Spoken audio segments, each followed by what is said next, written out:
पंजाब के अंडरवर्ल्ड की जब बातें होती हैं तो दो नाम बहुत ज़्यादा लिए जाते हैं, लॉरेंस बिश्नोई और देविंदर बम्बिहा। मैंने भी बहुत कहानियाँ इन दोनों गैंगों की सुनाई और इन दोनों गैंग्सों की बहुत कहानियाँ हमने सुनाई, एक एक बारीकियाँ आपको सुनाई। लेकिन क्या कभी आपने सोचा है कि लॉरेंस बिश्नोई और देविंदर बम्बिहा गैंग के बीच में जो राइवलिंग चल रहा है, राइवलरी जो चल रही है इनके बीच में, इसकी शुरुआत कैसे हुई होगी? क्योंकि लॉरेंस बिश्नोई भी अपने आप में बड़ा गैंगस्टर है, बम्बिहा गैंग तो खुद एक बड़ा गैंग कहा जाता है। तो आज जब हम सोच रहे थे तो हमने सोचा क्यों ना अगर इसके तह तक जाने की अगर कोशिश की जाए कि इन दोनों गैंगों के बीच में जो वर्चस्व की शुरुआत हुई थी वो कहाँ से हुई थी।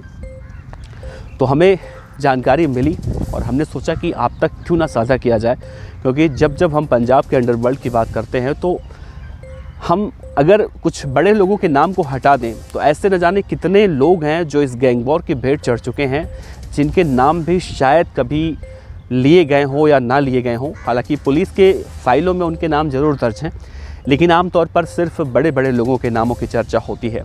तो आज के इस वीडियो में हम आपको बताएंगे देविंदर बम्बिहा और लॉरेंस बिश्नोई गैंग के बीच में वर्चस्व की, अदावत की शुरुआत कैसे हुई। तो इस वीडियो के अंत तक बने रहिएगा। नमस्कार, मेरा नाम है देवनाथ पांडे और आप देख रहे हैं रोजाना की तरह BDF न्यूज़ की क्राइम सीरीज खलनायक, जिसमें हम आपको सुनाते हैं अपराध और अपराध की दुनिया की कहानी। तो जब देविंदर बम्बिहा जिंदा था, लॉरेंस बिश्नोई आज भी जिंदा है। इन दोनों के बीच में अदावत आज भी चलती है और जब से पंजाबी सिंगर सिद्धू मूसेवाला मारा गया है तब से ये भी देखने को मिला है कि पंजाब की जो अंडरवर्ल्ड की दुनिया है, ये अंडरवर्ल्ड के जो लोग हैं, इन्होंने पंजाब को पूरी तरह से गैंगलैंड में तब्दील कर दिया है। हालांकि आज के मौजूदा वक्त में, कल की खबर हम आपको बताएं तो पंजाब के जो CM हैं भगवंत मान साहब, उन्होंने अब ये कहा है कि पंजाब में छोटे मोटे गैंगस्टर समेत बड़े गैंगस्टरों के खिलाफ कड़ी कार्रवाई की जाएगी। और एक चीज़ तो हमें देखने को मिली, जितनी चर्चा हमने 2021 से 2022 और 23 के शुरुआत में देखी पंजाब के अंडरवर्ल्ड की, उतनी चर्चा अब नहीं हो रही है। और इसके पीछे सबसे बड़ी वजह है पंजाब की जो AGTF है, यानी एंटी गैंगस्टर टास्क फोर्स, जितनी शिद्दत से पंजाब में गैंगस्टरों के ऊपर कार्रवाइयाँ कर रही हैं, उसी का नतीजा है, उसी का असर है कि पंजाब में अब आपराधिक गतिविधियाँ, अगर हम कहें ना तो नहीं कह सकते, लेकिन उसमें कमियां ज़रूर आई हैं, उसमें कमी ज़रूर आई है। और ये पंजाब के CM भगवंत मान और वहाँ के जो DGP हैं गौरव यादव, उनके मेहनत का नतीजा है। तो चलिए देर करते बिना आपको कहानी सुनाते हैं। दरअसल पंजाब में जब लॉरेंस बिश्नोई और देविंदर बम्बिहा गैंग के बीच में दुश्मनी नहीं थी, उससे पहले पंजाब, बात है साल 2015 और 16 की। दरअसल पंजाब का एक जगह है, छोटा शहर है, बहुत प्यारा शहर है, जिसे कहा जाता है कोटकपुरा। इस कोटकपुरा में 3 लड़के थे। एक का नाम था विनय देवड़ा, एक का नाम था लवी देवड़ा। विनय देवड़ा और लवी देवड़ा दोनों सगे भाई थे। और इसी में एक और लड़का था, इन दोनों का दोस्त था, उसका नाम था भरत भूषण उर्फ भोला शूटर। ये तीनों मिलकर एक छोटी सी गैंग बनाते हैं। दरअसल पंजाब में एक चीज़ देखने को मिलता है कि लोगों को लगता है कि हम अपना टशनबाजी दिखाकर, लोगों को डरा धमका कर लॉरेंस बन जाएंगे, बम्बिहा बन जाएंगे, लकी पटियाल बन जाएंगे या फिर दाऊद बन जाएंगे। तो कुछ इस तरह की सोच लेकर ये तीनों लड़के एक छोटी सी गैंग बनाते हैं और छोटा मोटा अपराध करने लगते हैं। बाद में लवी देवड़ा और विनय देवड़ा, ये दोनों सगे भाई थे और भोला शूटर अलग था, इनका दोस्त था। इनके बीच में आपस में कुछ मतभेद होता है पैसों को लेकर, तो ये दोनों अलग हो जाते हैं। यानी लवी देवड़ा, विनय देवड़ा अकेला हो जाते, बम्बिहा गैंग में शामिल हो जाते हैं और भरत भूषण और फिर भोला शूटर लॉरेंस की गैंग में शामिल हो जाता है। लोग अपराध करते हैं, ऐसा नहीं होता है कि दोनों ने अपराध करना छोड़ दिया। एक बम्बिहा की तरफ से कर रहा अपराध और एक बिश्नोई की तरफ से।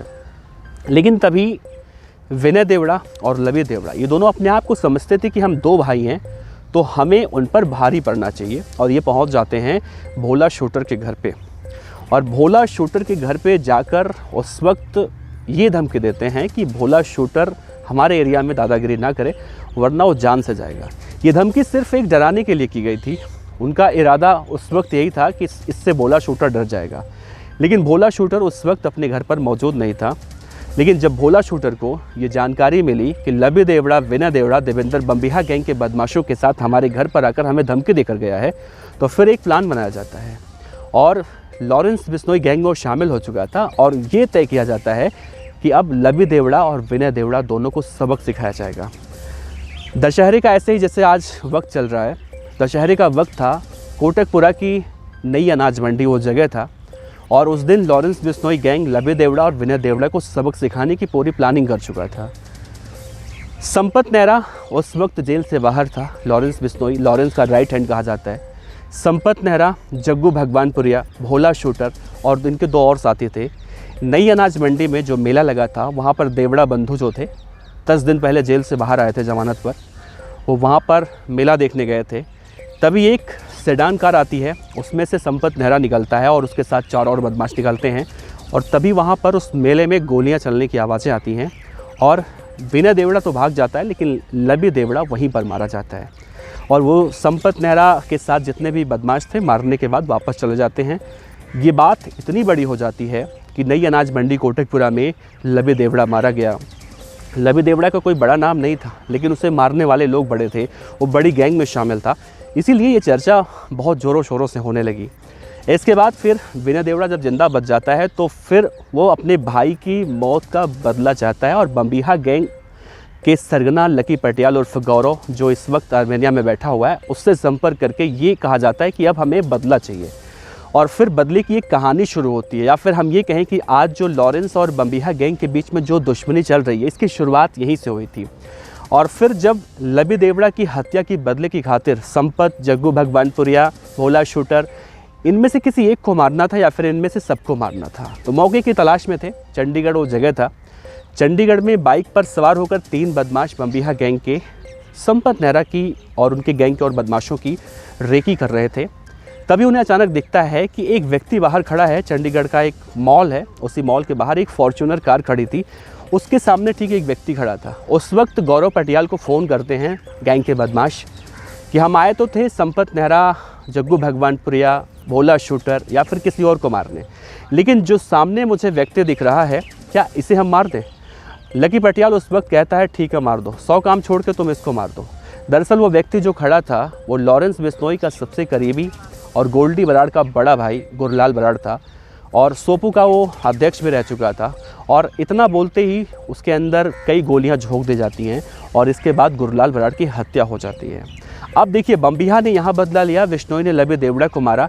उसके बाद फिर लॉरेंस बिश्नोई गैंग आती है और अपने भाई गुरलाल बराड़ के हत्या की बदले की खातिर लॉरेंस गैंग के और कांग्रेस के नेता रहे गुरलाल पहलवान, जो काफ़ी वर्चस्व था उनका बम्बीहा गैंग में पहले थे वो, उनकी हत्या की जाती है। फिर मारे जाते हैं विक्की मिद्दू खेड़ा, फिर मारे जाते हैं कबड्डी खिलाड़ी संदीप नांगलंबिया और फिर सिद्धू मूसेवाला। देखिए, इनमें कई सारे लोग ऐसे हैं जिनका इन गैंग और गैंगस्टर से कोई रिश्ता नाता नहीं था, उन्हें शक के बिना पर मार दिया गया।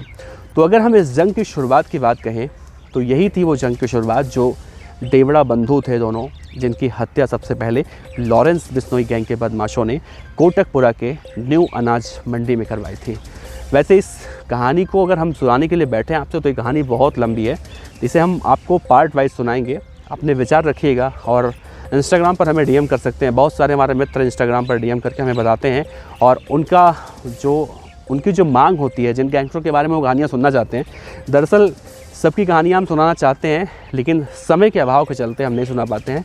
तो आपसे यही कहेंगे कि एक दिन सबकी कहानियाँ आप सब जो डीएम करके हमें बताते हैं सबकी कहानियाँ सुनाएंगे और हम एक बार फिर से अपने इस चैनल पर